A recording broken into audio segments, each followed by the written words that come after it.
Today I'm going to talk about 10 causes of insulin resistance that can lead to weight gain and what you can do about it.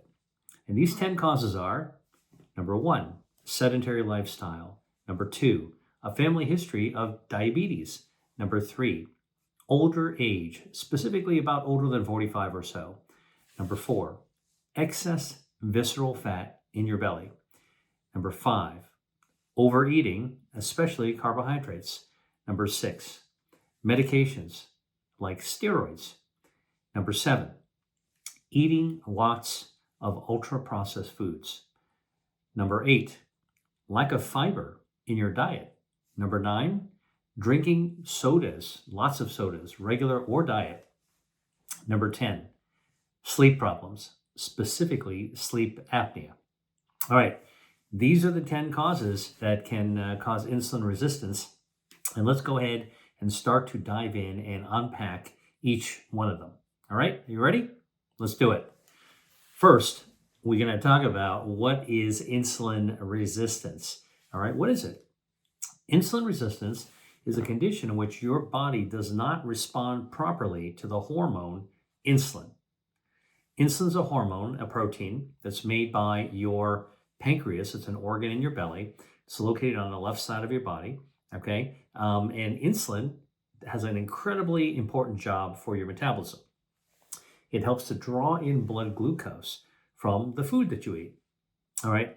Blood glucose is the fuel that comes from the food. So when we eat food, we're filling up our gas tank, we're adding fuel to our systems, and insulin actually helps to draw that fuel from our bloodstream because we're eating it, going to our stomach, the fuel is getting absorbed into our blood, and insulin draws it in to our muscles, stores the extra energy into our fat, and also brings some to our liver as well. All right, absolutely critical role for healthy metabolism and give you enough energy. All right, now insulin resistance occurs when your body doesn't respond in the right way to insulin, meaning you can make insulin, but guess what? Your body's not responding to it, so it's not able to, insulin's not able to draw that blood sugar in. And guess what happens at that point? Well, your body's going to make more insulin to try to compensate for it. It just thinks, insulin's not working. Let me just make some more to bring in more blood glucose. Doesn't work. So you make more insulin. It just goes up, up, up, up, up. And guess what? The blood glucose isn't being drawn properly into your tissues and your cells. So it builds up in your blood. So when you hear about blood glucose levels rising like a tide, okay, going up, up, up, up, up, that's actually what might be happening, is that you have insulin resistance, all right? So blood sugar runs high. Insulin will also start to build up because your pancreas is making more and more and more and more, trying to actually get some glucose in, and you're not getting enough energy into your cells, all right? You're not getting enough fuel in your cells. This is the setup, insulin resistance, for metabolic disaster, okay? And in fact, it is one of the core things that happens, core problems that happens in something called metabolic syndrome, and which will lead eventually to type 2 diabetes, right? This is kind of like a problem, a metabolic problem of epic proportions in the modern world. Now, let's define some of these things. Metabolic syndrome is when you have high blood sugar, high blood pressure, high blood cholesterol. Your lipids are really, really high. You know, when you go to the doctor and you get your lipids measured, they tell you about your cholesterol, the HDL, LDL. Well, here, your cholesterol just goes really high. And the fourth sign of metabolic syndrome is an expanding waistline. Now, why does that actually happen? Well, our waist is actually just the circumference, a circle of the tube of our body, right? So remember, just think about pulling up your pants, right? Then you're going to put a belt around it. You're basically putting it right around this circle, and there can be harmful extra body fat that builds up inside the center of this circle. When you actually have extra fat building up, guess what? That fat inside the tube of your body stretches out the tube, and your waistline expands. All right, you got to loosen a belt hole, right? So that's basically metabolic syndrome. High blood sugar, high blood pressure, high blood cholesterol, and an expanding waistline, okay? Now, by the way, one thing about expanding visceral fat in the tube of your body. As visceral fat expands, it becomes inflammatory, and that is dangerous all by itself. All right, and that inflammation further derails your metabolism. So the good news is that metabolic syndrome I was just describing can be reversed. And I'll give you some tips on how to actually do it. But first, we're going to actually take a look at some of the other causes of insulin resistance, right? So that's actually a little bit background for you. So let's go ahead and dive in and look at each of these causes of insulin resistance. The first cause of insulin resistance is living a sedentary lifestyle. Sedentary actually just means sitting around, all right? And not moving. Now, we know sitting around isn't good. We used to call it in the old school days, don't be a couch potato. And the idea is, some middle-aged guy sitting back on a couch, with a pot belly, watching the television, right? Well, people don't do that anymore. Most people are actually sitting all day long, even if you're, in otherwise good shape, all right? Because we got screens that we're all staring at now, right? And but the problem of this is that even when you're like actively working on a laptop or on a phone, and you're sitting down a lot, it puts you at risk for insulin resistance. All right. So, and by the way, people are working and there are hours, they're working late at night. You wind up sitting a lot more than you might suspect. Think about it. Go to the beach these days, and people used to lay on the beach and then get up and they go swimming, or they go play volleyball or something else. Right now, people are just laying down, and when they sit up, they're scrolling on their phones. All right. So even when you're actually outside, a lot of times people are actually on their phones. But definitely indoors, there's a lot of sitting going on. People working at their computer. Now, I'm even sometimes guilty of doing this because, I got to sit a lot. All right. If you are somebody who spends a lot of time sitting on your butt, all right, sitting down, and look, it might be it's not because you're lazy, it's because you might be working really hard. It's time to get on your feet and become physically active. All right. The sedentary lifestyle, okay, is linked to insulin resistance. We know this for a fact. If you're sitting all the time, you're at higher risk of actually developing insulin resistance. Now, why is this? Well, one thing is that you're not burning calories when you're actually sitting down, not as quickly anyway. You're burning some, but not a lot. And this means that if you're having a normal meal, all right, for your body size, but you're just sitting most of the day and you're not burning off those calories as quickly as you should, right? What's going to happen is that you've taken more in, you haven't burned it. That fuel that you've taken in through your eating, your food, has to be stored in your fuel tank, which is your body fat. So if you're not burning it down and you're just taking it in, you're going to build up your body fat and you're going to gain weight, all right? And you're going to grow extra body fat as well, extra fuel tanks. Remember I told you, when it's visceral fat growing, it actually becomes harmful. And eventually this is going to cause inflammation, and that inflammation will disrupt hormones that are critical for your metabolism. So one of the things I want to talk about is why normal fat is really good, because normal healthy levels of fat make a hormone called adiponectin, all right? Adipo is really referring to fat. Adiponectin is one of the fat hormones. And the reason adiponectin is important is that adiponectin made by your healthy, good body fat works in conjunction and collaboration with insulin. Adiponectin makes insulin work better. It's critical for insulin sensitivity, all right? But it's made by body fat. But if you have too much body fat and you get inflamed fat, right, that derails the production of adiponectin, which then derails insulin. So think about it.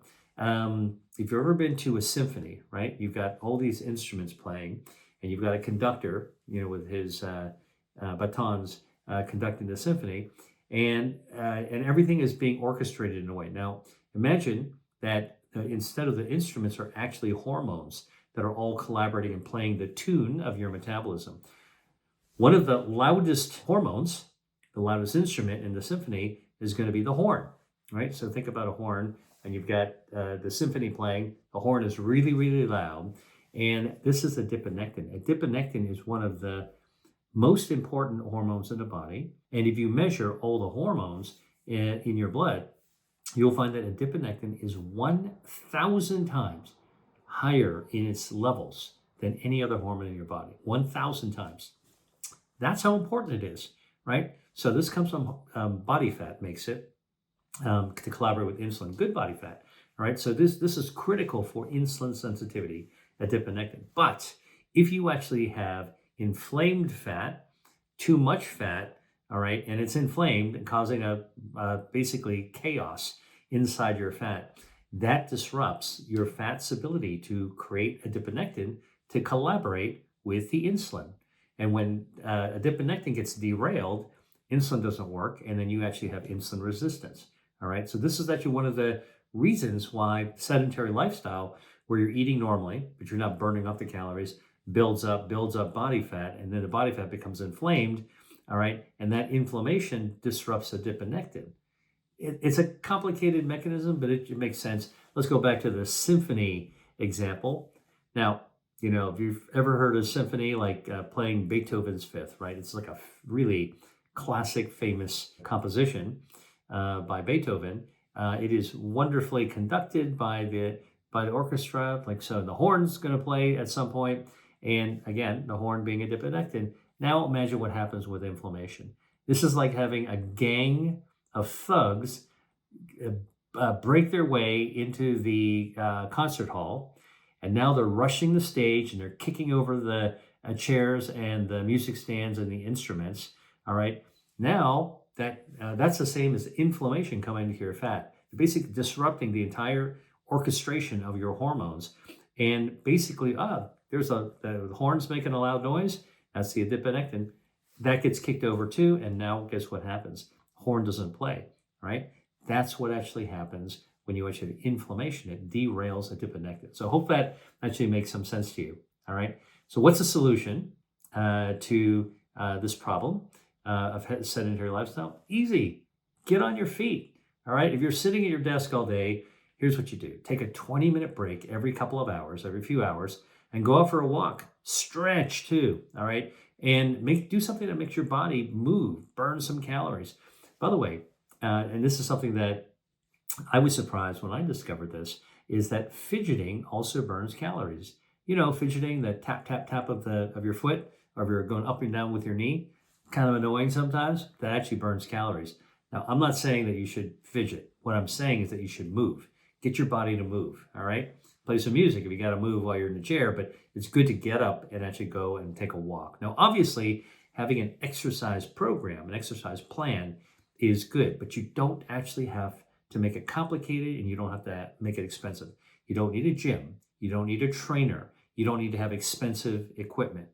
So if you want to kind of get off a sedentary lifestyle, go for an extended walk. As long as you can walk, okay, you're good.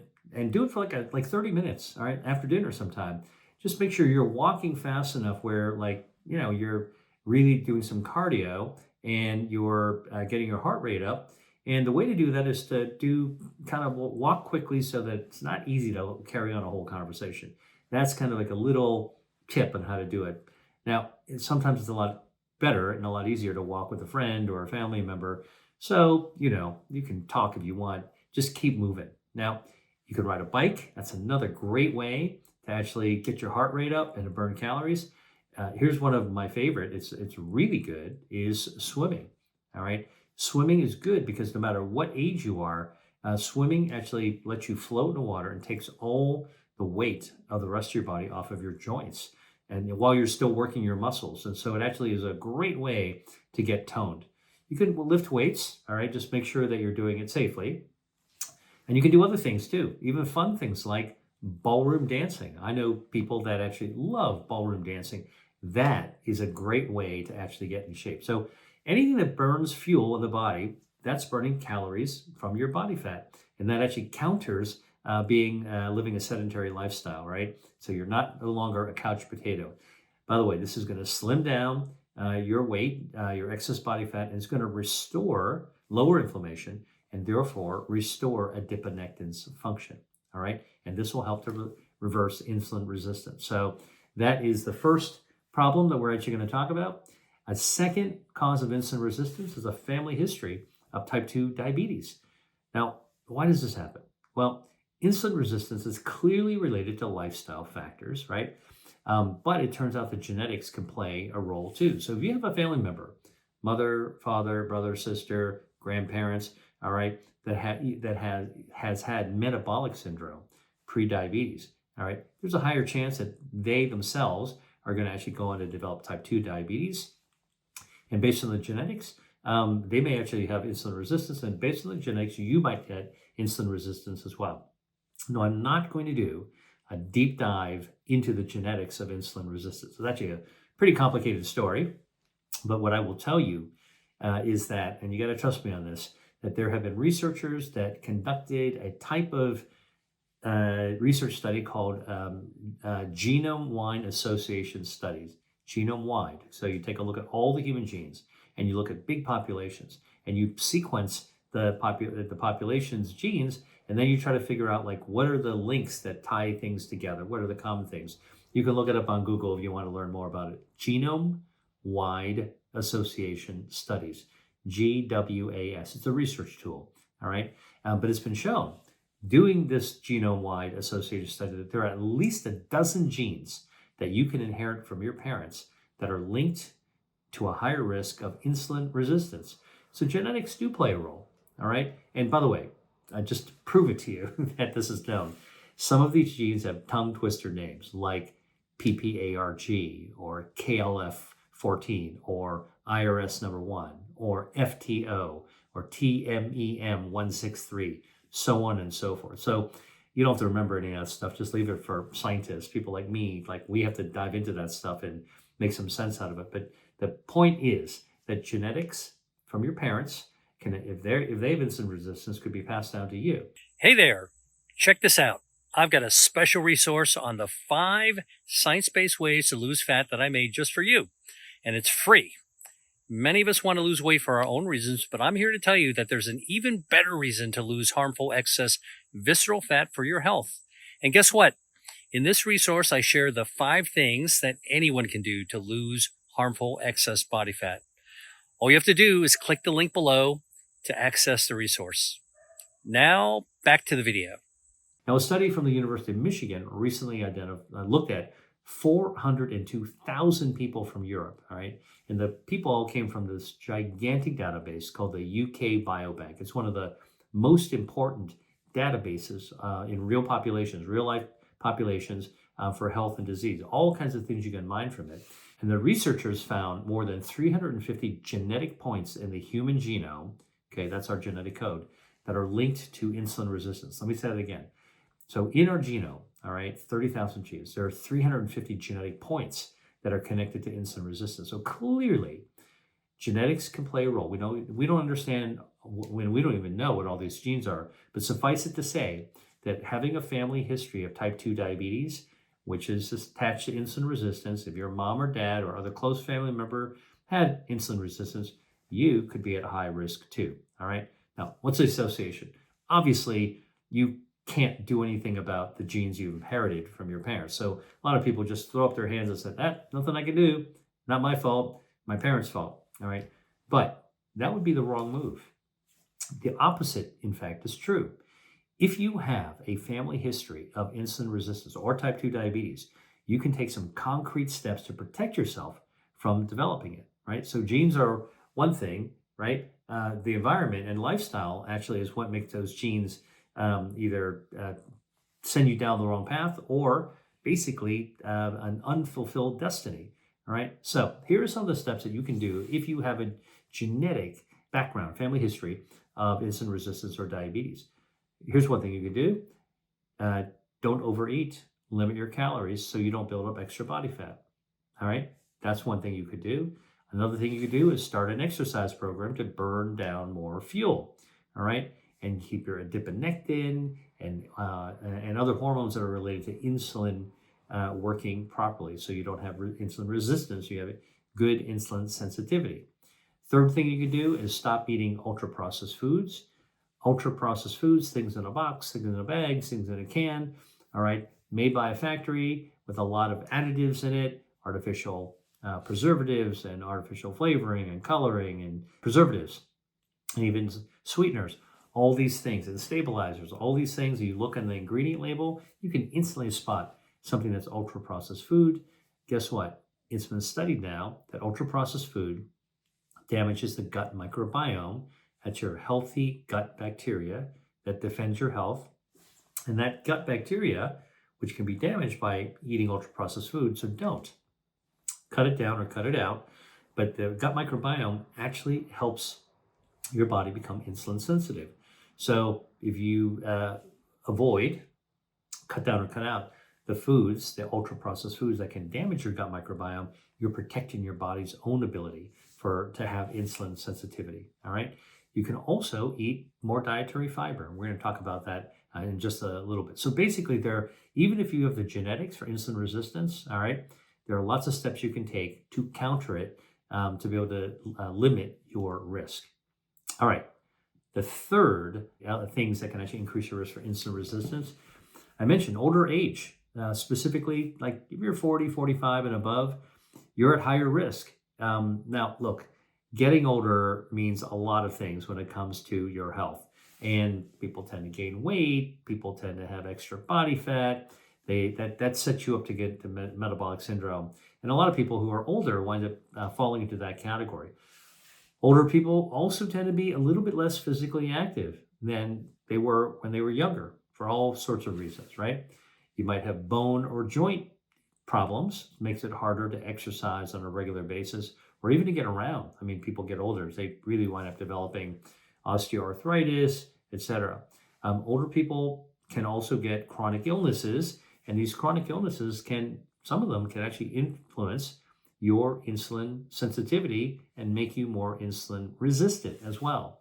You could be taking medicines that can actually cause insulin resistance. So we're going to talk about that in a second as well. And aging itself can affect the pancreas. Now remember, the pancreas makes the insulin. So one thing is insulin resistance is that you're not able to be sensitive to what insulin is trying to do to draw the glucose and the blood sugar into your cells. But as you get older, your pancreas just doesn't make insulin as well as it used to. And so now even the insulin isn't being pumped out in the normal way as you get older. Now, I said a little bit earlier, I think you heard me talk about this, insulin actually brings in, along with adiponectin, takes the blood sugar and brings it into your muscle, stores the extra away in your body fat as a fuel tank, and also brings some to your liver. So think about age like an older car. So our body, as it gets older, is like a car as it gets older. Compared to the new car, when you bought it new, all right, after many years, decades when it comes to your body, all right, things are more likely to happen to the function of the car, just like things are more likely to happen to the function of your body. You become less efficient, right? An older car maybe doesn't get as good gas mileage, tires wear down, your brake pedals are down, right? So basically, car function wears down with age, and our body's efficiency also wears down. And so this is one of the other reasons why age is a risk. And so insulin resistance tends to be more common in people who are older because of all those reasons. All right. Now, so what do you do about it? What do you do? You can't turn the clock back. You can't have a negative birthday, at least not yet. All right. But what you can do is go to your doctor for an annual physical exam and get your blood drawn. And in your blood draw, your doctor should be measuring blood glucose and looking at other parameters of metabolism, including your blood lipids, right? And in your doctor's office, you're going to be weighed, and you're going to actually have your blood pressure checked, so you can check to see if you've got metabolic syndrome as well. But at that point, because so many things can cause insulin resistance as you get older, have that conversation with your doctor. Hey, do you think I'm insulin resistant, and what can I do about it? And the reason I'm not kind of giving you a black and white answer here is because there's so many causes of insulin resistance. It's better to actually talk to a trained healthcare professional, your doctor, that can help work with you to figure it out. Okay, now obviously I've told you some of the basic things you can do like exercise, stay in motion. Don't live a sedentary lifestyle. All right. And of course, there's other complicated medical tests that might need to be run to see if you have other health conditions, and even like measuring your insulin level. All right. So that's what you should actually do if you have a family history, is to see your doctor and get checked out and work with them, your doctor, to work with him or her to be able to check out whether or not you have insulin resistance. All right. And by the way, there's tests like glucose tolerance tests that can actually check that out. So we can measure it. All right. And also having a wearable could actually give you a sense if your blood sugars are continuously high as well. So this is stuff that you can actually do so that you can get armed and team up with people that can help you counter if you have insulin resistance. All right. The fourth cause of insulin resistance is excess visceral fat in your belly. Now, I talked about this a few minutes ago, right? You're eating food. The food is your fuel. The fuel needs to be stored away. Insulin comes out, and you have a normal insulin resistance. Insulin, along with the adiponectin, pull the blood sugar into your muscles so you can actually have strength and energy. It puts any extra away in your fat cells. It's like a fuel tank in a car. You're filling up the gas tank, and also put some in your liver as well. Okay. Now, if you actually have excess growing visceral fat because you're not burning it down because you're couch potato, you're sedentary, or if you're not moving enough, well, listen, the fat's going to build up, right? You're eating regular amounts for an active person, but you're not that active. So you're more in and less out, right? They talk about calories in, calories out. I don't like to refer to that, but think about fuel that you're putting into the tank, but you're not actually burning it off. And then you're just putting more fuel in there. You're going to top off your tank, and then the fuel can spill out, become a problem. So one of the reasons that visceral fat actually can be a problem is that it builds up in your belly and becomes inflamed. So I want to explain a little bit more about the differences between visceral fat, which is a kind of white fat, and another kind of fat that can be useful for you, that can allow you to burn down extra body fat. So the solution to having too much visceral fat, burn it down. So I'm going to tell you how to do this. Your body contains two major types of fat. There's white fat and there's brown fat. Just like if you went to a paint store, there's two different colors of paint, white paint and brown paint. Same deal when it comes to your body fat. Now, there's some other colors as well, but these are the two main categories.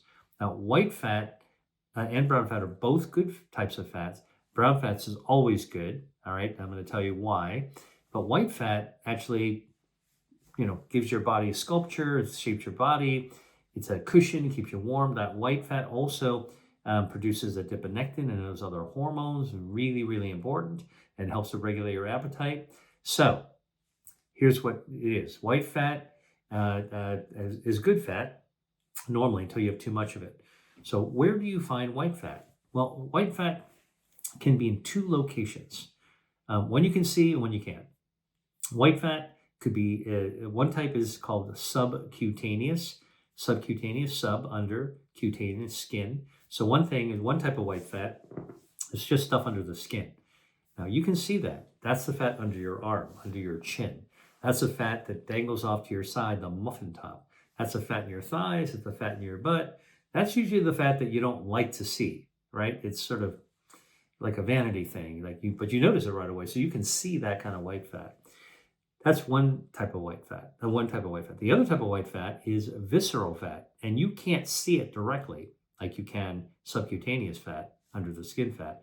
Visceral fat is found in the tube of the body. Remember, we talked about your body's a tube, and there's visceral fat around your guts. That's what viscera means, gut. And basically, as you grow visceral fat, the fat basically grows, expands, and it starts to wrap like a baseball glove around your organs. And as it expands, it's going to stretch out the tube, and now your waist size is going to increase. Now, remember I told you that expanding waist size is one of the signs of metabolic syndrome, all right, pre-diabetes, all right, and that's usually accompanying insulin problems in insulin sensitivity, all right, insulin resistance. And by the way, how does this happen? Well, you're stretching out the tube, There's more fat becomes inflamed when there's too much fat, visceral fat specifically, and then adiponectin gets derailed, and adiponectin works with insulin to be able to have that sensitivity so you can actually draw on blood glucose. So when you have too much excess visceral fat, one of the things you're going to suffer from is insulin resistance. All right. Now, that's white fat. Brown fat is different. It's not wiggly jiggly or lumpy bumpy like white fat is. In fact, brown fat is not even under the skin. It's actually close to the bone. It's around your neck. It sits on top of the muscles.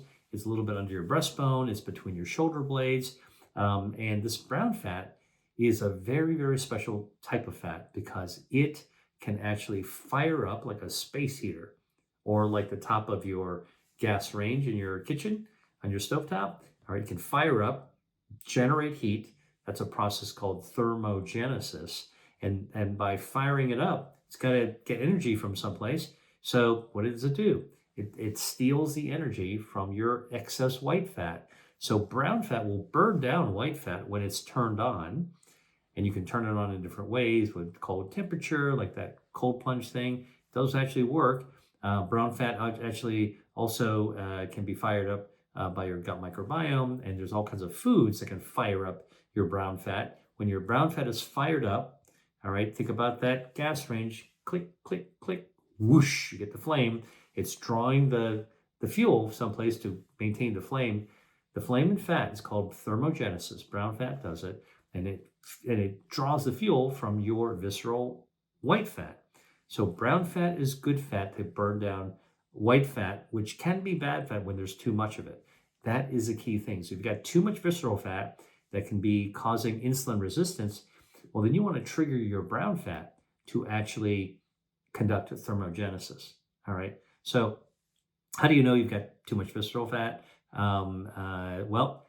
You measure your belt size. If you basically been buying bigger and bigger pants, and your belt's always a little bit tight, you probably got a lot of visceral fat. And if you want to actually really measure your visceral fat, you can do it. All right. So waistline is a super easy way of doing it with clothing.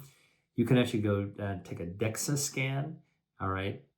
This is actually a special kind of metabolic body composition scan, and it can actually show you exactly how much visceral fat you have compared to muscle and bone and subcutaneous fat. But that's not something that most people do. Most doctors don't have a DEXA scanner. I'm just telling you that we can actually do it. The poor man's worst way of doing it is just look at your belt size, waist size.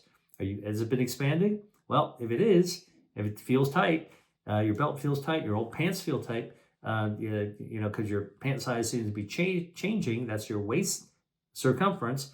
Maybe it's because you've got extra body fat. So maybe it's time then to actually burn down the visceral fat, excess fat. Now, I wrote all about this in my book, Eat to Beat Your Diet, which I have right here. If you haven't gotten it, check it out. There's a whole chapter here about brown fat and how to turn on brown fat to activate thermogenesis to be able to burn down that extra harmful visceral fat, lowers inflammation, gets the adiponectin working, and now you've actually kind of started to address reversing insulin resistance. So basically, that's what you would actually want to do. Now you can turn on that brown fat. You can also cut down the amount of calories that you're eating. So you eat less, don't overeat. Cut down your carbs, which are also a source of sugar. Get in motion, as I said earlier. Exercise. Do it 3 or 4 times a week at least. Get your heart rate up, kind of cardio style. Really great for burning down extra body fat. And then what you can do, if you want to burn down more body fat, you can extend your period of intermittent fasting. What do I mean by that? I'm talking about extending the time you don't eat around bedtime. Now, when you're sleeping, you're not eating. And when you're not eating, that's called fasting. So every day we are intermittently fasting because we are intermittently falling asleep, right? So when you're falling asleep, you're not eating. When you're not eating, it's called fasting. So every night we are fasting, all right? So if you sleep for 8 hours, like from 11 o'clock at night to 7 in the morning, because you should sleep 7 to 8 hours. We know from research that's a healthy amount of sleep. But let's say that you are sleeping from 11 to 7, That's 8 hours. During that period of time, you're fasting. When you're fasting, your metabolism shifts gears like in a race car. Like your body's like a Ferrari. When you're fasting, it'll shift gears away from storing fat, energy into fat, all right, which happens during the day. When your metabolism knows that there's more food coming, it wants to focus on storing the energy, right? Basically, back in the day, like in the caveman days, we didn't know when we were going to get our next meal. So when we were prowling around looking for food, our metabolism evolved to be focused when we're during our eating window during the day to be able to focus on storing fuel, okay, from a selfish perspective. But when we're sleeping, our body flips and shifts gears, all right, from storing fat to burning fat. So when you're sleeping, your metabolism shifts gears, and now you're burning down your excess visceral white fat, burning down the fuel. That's right. You heard me correct. When you're sleeping, you're burning your fat. You're losing weight. All right. That's a really, really important concept. People just think, I'm not exercising. I'm not going to be losing any weight. I'm not burning any calories. When you're sleeping, your body's hardwired to actually be able to lose extra body fat. So that's a really, really good thing. Now, most people are sleeping, like I said, 7 to 8 hours, like 11 o'clock to 7 o'clock. If you want to extend your fasting time, you're going to burn down more harmful visceral fat. So how do you do that? Well, let's start with the night before, after dinner. When you put your dishes away, that's it. No more food for the rest of the night. That means no midnight snack, no late dessert, no munchies that you're taking with you. Dishes in the sink, and that's it. You're done, right? Okay, well, for eating. Now, what that does is that puts your body in the fasting mode sooner because you're not eating anything. Your body's sensing, are you going to eat some popcorn or tree nuts or whatever? Nope, you're not. So let's say you eat dinner at 7 and you're done at 8. Okay, most people eat about an hour. And then you put your dishes in the sink, and now that's it. Okay, you're gonna go to bed at 11. But from 8 to 11, you're not eating anything.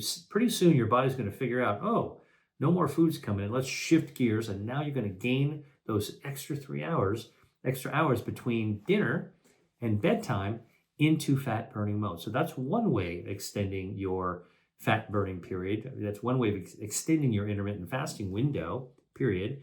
The other thing you do when you get up in the morning on the other end of the equation, right? So you've been fasting after dinner, then you're fasting when you're sleeping, you're burning fat the whole time, all right? And then when you get up in the morning, don't do what your mom told you to do, what my mom told me to do. Hurry up, get down to the kitchen, eat some breakfast, and get on the school bus so you're not late for school. And then you're going to need some energy in order to be able to learn, right? Well, we're adults. We don't need to follow that kind of a pattern. And in fact, when you get up in the morning, say you get up at 7 o'clock, all right?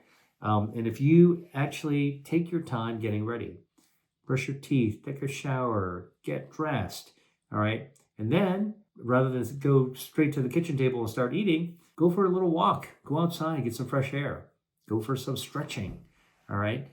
Do some meditation, open a book. Like this is something, I'll do this sometimes. I'll flip on a book that I'm reading, I'll read a few pages, all right? Or even check your email, all right? Whatever it is, what you can do is at least take an hour after you get up, all right? And then you'll actually, before you eat, and now you will have extended your fasting window. Let's do the math.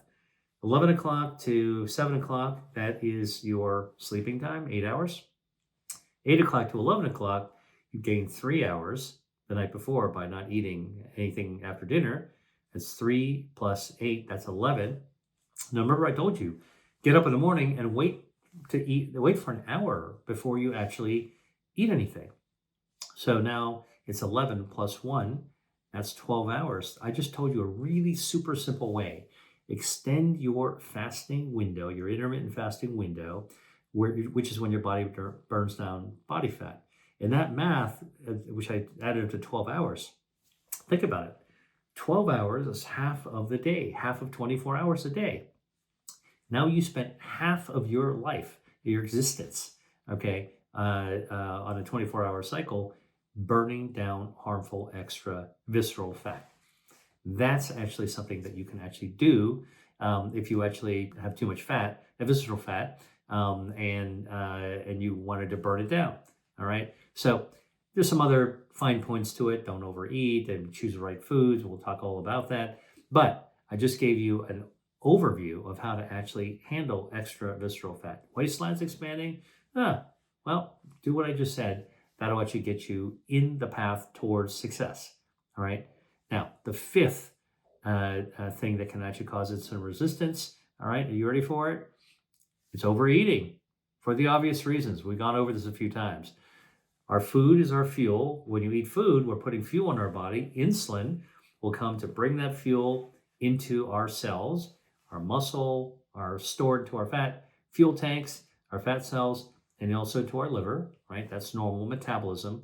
But if you overeat, you're going to have to store more because all extra fuel needs to be stored into fat. Fat is your fuel. Your body will store that, all right? And you keep on eating. You keep on growing your fat. You keep on eating. You're going to expand your fat, so on and so forth. It's going to continue and continue. And now you're going to build up extra visceral fat, which is a problem we just talked about earlier. Again, extra visceral fat, expanding visceral fat causes inflammation.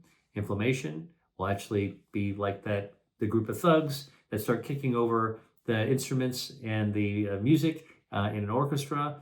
When that epinephrine gets derailed with the chaos that comes with inflammation in your body fat. That's the thugs that are running around, kicking over instruments in the orchestra. Adiponectin, the horn player, gets knocked over. And now, guess what? It can't help insulin anymore. Bring that glucose in so you have insulin resistance. All right, look, it all makes sense. I'm talking about it because I'm trained in medicine, and this is pretty much how it works.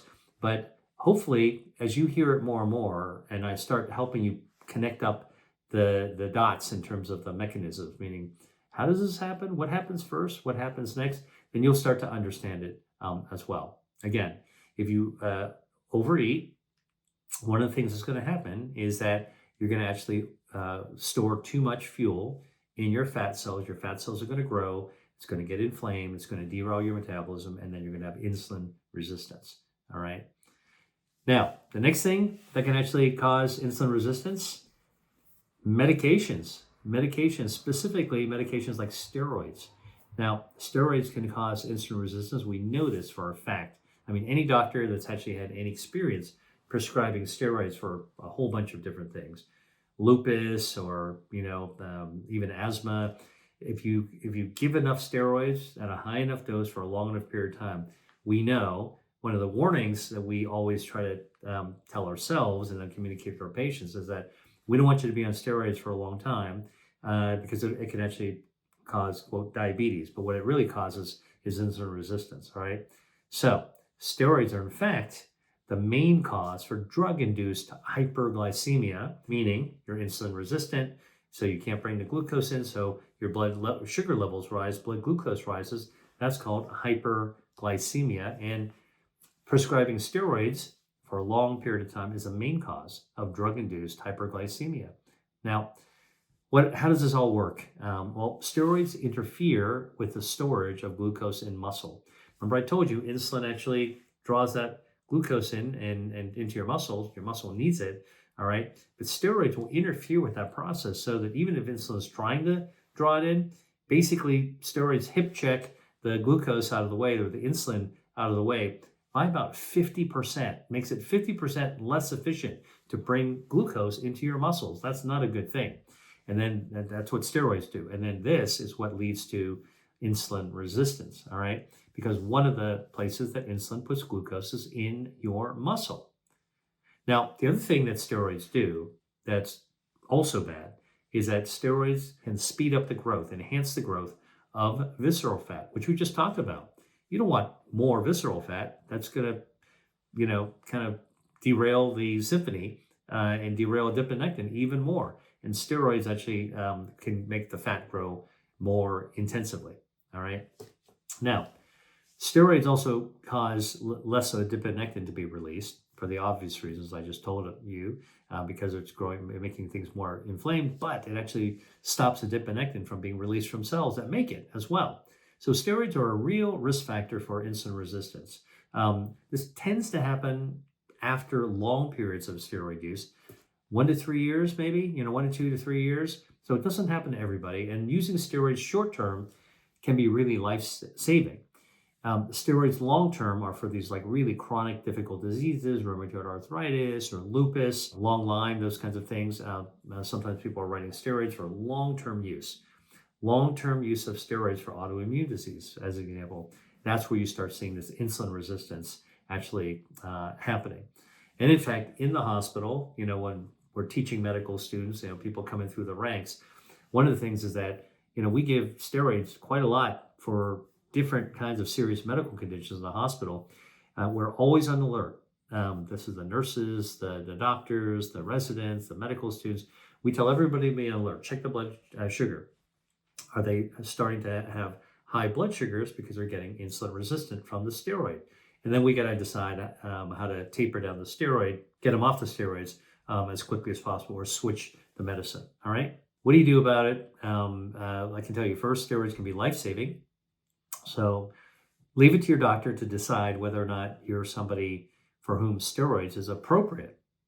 Now, no doctor should be writing steroids willy-nilly, like no doctor should be writing antibiotics willy-nilly. But if you need to be on steroids, let your doctor make that decision. They're one of the most important medicines in our toolbox, but there is a risk-benefit to steroid use, especially when it's chronic, as I told you. And so here's the thing. You want to actually advocate for coming off steroids as quickly as possible. You can usually taper it down. You don't want to stop it suddenly. And what happens is that when you stop steroid use, your blood sugars tend to return to normal or more normal, all right? And if your blood sugar doesn't actually land back to where it should be, definitely meet with your doctor, all right, who's going to have to come up with a plan to help you get back into that healthy, safe, non-diabetic zone of blood glucose and to help you reverse your insulin resistance even more, all right? Now, remember, I told you, insulin resistance, you can counter it by exercising, by eating less. There's other things you can actually do. But steroids, if you're on it, when you come off the steroids, your blood sugar should come back, your insulin sensitivity should return, meaning your insulin resistance, if you develop it, should go down. If it doesn't, you need to have a conversation with your doctor. Something else is actually going on as well, all right? Next risk factor, eating ultra-processed foods. Now, we talked about this a little bit. Ultra-processed foods, eating it, bad for overall health. So many reasons. Bad for brain health, bad for cardiovascular disease, bad for gut health. There's many, many reasons why. But it all comes down to the fact that these ultra-processed foods take, normal whole foods, stick them in a factory, and grinds them and processes them and puts them into a form that doesn't exist in nature. And then there's a bunch of additives that are included, thrown into the mix. This is preservatives, artificial preservatives, and then flavoring, artificial flavorings, and coloring. Most things, after a while, their color isn't so brilliant. So anything that's really atomic colored, or kaleidoscopic colored, like really bright, highlighter colored, probably artificial coloring, all right? And then sometimes there's artificial sweeteners in there as well. And we know all of these things can be damaging to your gut microbiome, your healthy bacteria that helps your body fight insulin resistance. So good gut health is absolutely critical. And you can't have good gut health if you're actually eating a lot of ultra-processed foods, all right? So this is something that you just need to be aware of. Ultra-processed foods also is connected to building up too much excess visceral fat, the kind you definitely don't want to actually have too much of, like we talked about before. So cut down or cut out your ultra-processed foods. So how do we know all this makes a difference? Well, researchers have actually looked at this. Now, one study out of Canada showed that people who are eating a high level of ultra-processed foods, you know what? They had a 37% increased risk of developing type 2 diabetes. That goes hand in hand with insulin resistance. And another study from the United Kingdom showed that for every 10% increase that you eat junk food, ultra-processed food, there was a 12% increase in the risk of developing diabetes, all right? For every 10% more ultra-processed food you eat, you have a 12% increase in developing type 2 diabetes. And there's another study from Spain that basically looked at the high consumption of ultra-processed foods and found in this particular study that eating a lot of ultra processed foods can increase your risk of diabetes, type 2 diabetes, as high as 53% compared to people who are not eating a lot of ultra processed junk food. So the data is very, very convincing about this ultra processed food things. I know we hear about it a lot. Influencers are talking about it online. Doctors are lecturing people about it. But I'm just telling you, you got to trust me on this. Ultra processed foods, they may taste good, but they are really, really not good for your health. If you're going to have a snack every now and then or treat yourself, that's fine. We're all human. But I'm just telling you, on a regular basis, like it should be drilled in your head, like you want to cut down or cut out eating ultra processed foods, especially if you want to avoid developing insulin resistance. Hey there, if you're ready to take control of your health using the power of food, then I encourage you to check out my Eat to Beat Disease online course. More than 4,000 people from 80 countries have taken it, and now they know how to eat to beat disease. And you can too. I personally developed all the material in this course, drawing from my latest research and my years of experience. It's designed to give you practical, science-based strategies that you can use to boost your health every single day. To learn more, click the link below. All right. The 8th risk factor for insulin resistance, lack of fiber in your diet. All right. Now here's how this works. Fiber, which is found in the foods that we eat, like whole plant-based foods are packed with fiber, are really, really important for a good, healthy gut microbiome. Gut microbiome is a healthy bacteria that lives in our gut, 39 trillion of them. Most of them live in a part of our gut called the colon, right? And there's a part of the colon called the cecum. It's kind of like a baggy area of the colon, the large intestines, right where it begins. And then the colon goes up, it crosses your body, across your belly, and then goes down, then the poop chute, all right? That's basically how food gets expelled. But in the cecum, which is where the colon begins, is like this sacky area, huge amount of gut bacteria, healthy gut bacteria live right there. They need dietary fiber to be healthy. And in fact, when you feed them dietary fiber, all right, eating an avocado, eating mushrooms, eating broccoli, all right, eating a pear. So lots of foods, delicious foods, actually have dietary fiber. But when you feed the gut bacteria dietary fiber through whole plant-based foods, you know what your gut bacteria do? They pay you back because they're happy, all right? And they release their own substances that are beneficial for health called short-chain fatty acids. And these short-chain fatty acids help to lower inflammation. They help to lower your blood cholesterol. They tend to make you more insulin sensitive, so they fight insulin resistance. And they can text message your brain and help your brain release social hormones so you're in a better mood. You got to be in a better mood to make the best possible decisions, right? So this gut bacteria thing is super, super important. And if you don't have enough fiber in your diet, you are not actually feeding your gut microbiome. Okay, so think about your gut microbiome like a pet you might have at home. You might have a dog, you might have a cat, you might have a goldfish, you might have a pet bird. What do you do as a pet owner? Well, you're just dutifully, you never forget about feeding your pet, right? And like if you have a pet dog, how does your pet dog pay you back after you feed it? It comes over and gives you a lot of love, right? So our gut bacteria, we feed it dietary fiber, and when they're happy, they pay us back, not by nuzzling us or licking our face. Our gut bacteria pays us back by releasing short-chain fatty acids, SCAFAs. We even know the names of them. There's 3 of them: acetate, butyrate, and propionate. I'm just telling you that we know this stuff, right? I'm a researcher, I'm a clinician, I'm a communicator. Like, we have to really convince people when we're talking about something that we know exactly what we're talking about. And I'm a scientist, so I do know this stuff, all right? And I can tell you that dietary fiber helps our gut bacteria make those short-chain fatty acids that lower inflammation and counter insulin resistance. So if you want to actually get back to a healthier insulin-sensitive state, you got to eat some dietary fiber, foods with dietary fiber, all right? So the solution, if you're not eating enough dietary fiber, is super simple. Just add that more to your diet. What are some of the high fiber foods that I think taste great? Lentils, all right? Sunflower seeds, that's a snack. Oatmeal, that's a breakfast. Beans, that's a dinner that if you make enough of, you'll have some leftovers for the next day for lunch. Avocado, spread it on toast, just enjoy eating it, cut it into a salad, great source of dietary fiber.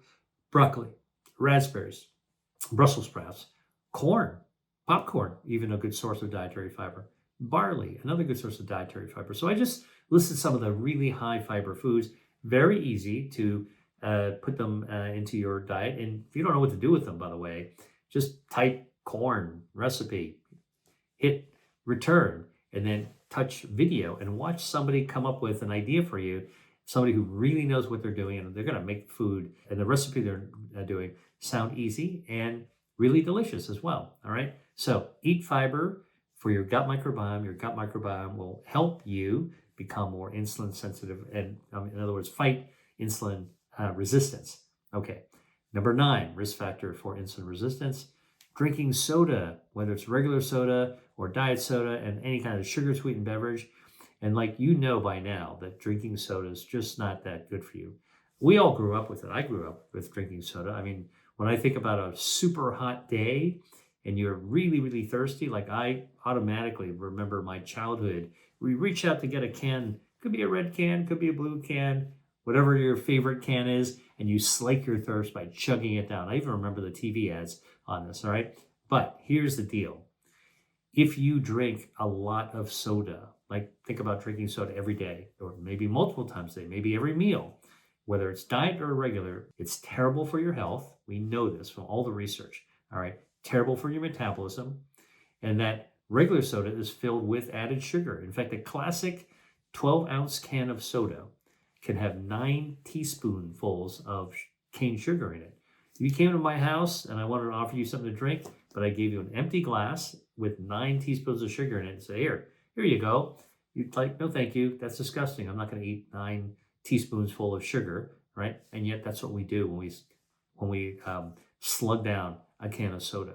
That's empty calories, all right? More calories, empty calories, nothing good else in the soda, right? You're not getting dietary fiber. You're not getting polyphenols. You're just getting a big, gigantic metabolic slugfest of sugar.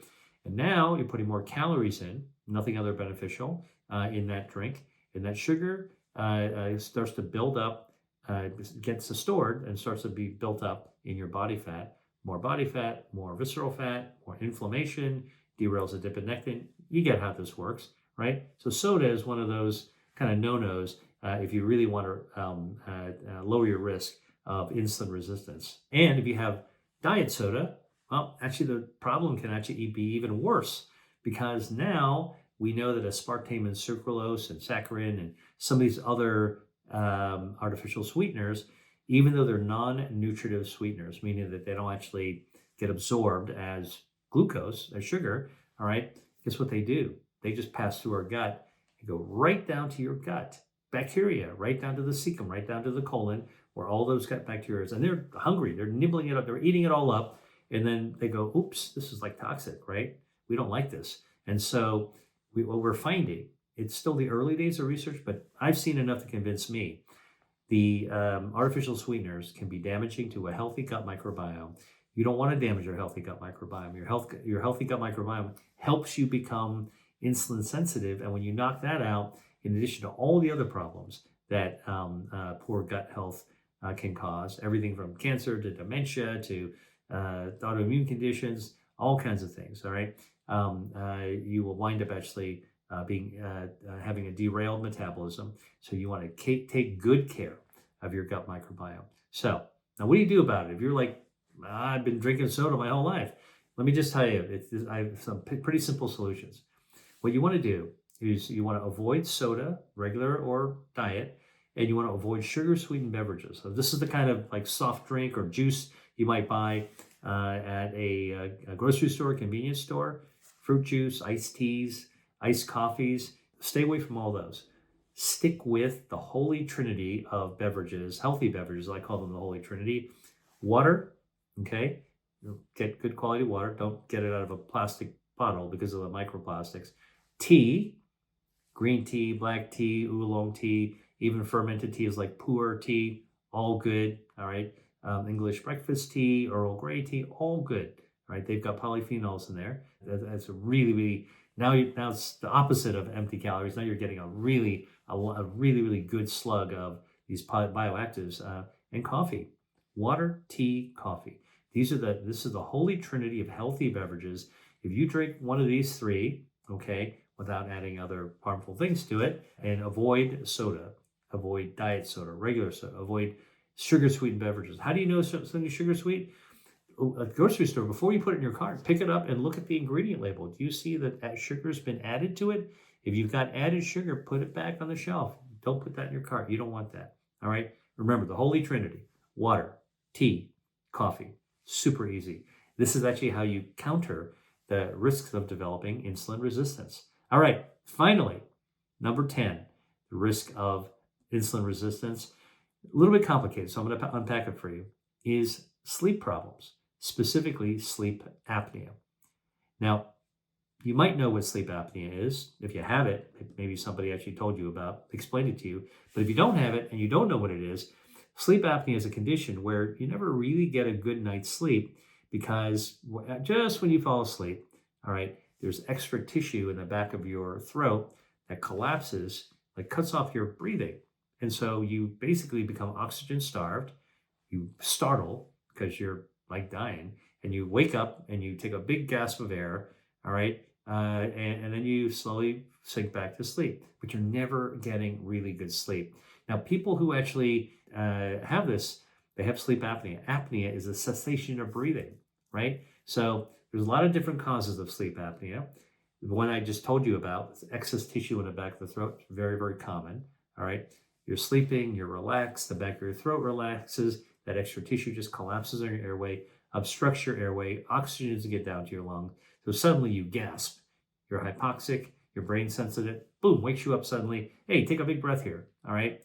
You're not going to die tonight, all right? And then when oxygen gets to your lungs, you actually are able to start falling asleep again, but you never quite get really, really good sleep because you're chronically waking up all the time. Now, how do you know you have sleep apnea if you haven't been diagnosed? Well, you might be chronically tired during the day because you actually never really got a good night's sleep. You might snore at night loudly. And in fact, you might not know it, but your bed partner might tell you, hey, stop snoring. All right. Especially if you have never snored and all of a sudden you start snoring, that's a sign that you might actually be developing sleep apnea. And in fact, it could be you're gaining extra visceral fat, and it's part of the tissue in the back of your throat as well that is growing. All right. And you might have a headache in the morning too, because you're not really getting a good night's sleep. So these are some ways that you might suspect you have sleep apnea. And what do? You actually go to your doctor and say, hey, listen, my partner told me I snore, or I'm always tired, I feel sleepy all the time, or I get a headache in the morning. One of the differential diagnoses, one of the possibilities your doctor should be thinking about, maybe sleep apnea. Let's go test that. All right. Okay. So how does that actually cause insulin resistance? Well, when you're not getting enough oxygen into your lungs, your visceral fat, excess body fat, actually it's also starved of oxygen. All right. So in other words, when your lungs aren't getting enough oxygen and your whole body's not getting enough oxygen, it goes without saying that your extra body fat, your extra visceral fat, also not getting enough oxygen. Now, remember I told you extra visceral fat can become inflamed. And when you cut off oxygen to it, okay, with sleep apnea, now it is like really pissed off. And so it really gets inflamed, right? So fat is, when it gets large, has a pretty big requirement for blood supply because it's getting bigger. It needs its own circulation. If it doesn't get it, and then you cut off the oxygen, boom, inflammation just starts setting in like storm clouds start coming in. All right. And inflamed fat, as I mentioned to you, actually derails adiponectin. And you know what adiponectin does? It actually works with insulin to bring that blood sugar in. And so adiponectin and healthy levels of body fat actually help you retain insulin sensitivity. All right. So what do you do if you have sleep apnea or think you might have sleep apnea? Well, talk to your doctor about it. All right. And then your doctor can guide you to figure it out, to confirm it. Some things that are done besides, getting the history and the story, your doctor can order a sleep study Sleep study basically brings you into a lab. It's got a bed in it, and you basically crash out in that lab, and you're connected to wires, and the wires can actually measure your breathing pattern. It's called a sleep lab. And you sleep, and the researchers are actually studying you while you're sleeping. Pretty easy to diagnose sleep apnea that way. All right.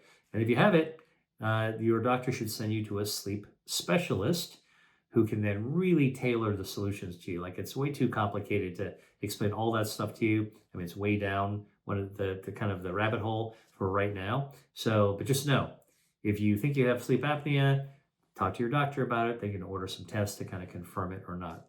Okay, that's it. I gave you just now a ton of information. Ton. I know that.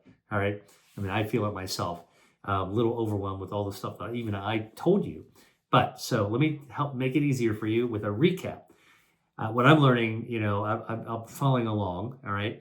And every now and then I just kind of need a recap, especially at the very end. So here's what we're going to do. So here's the recap. All right.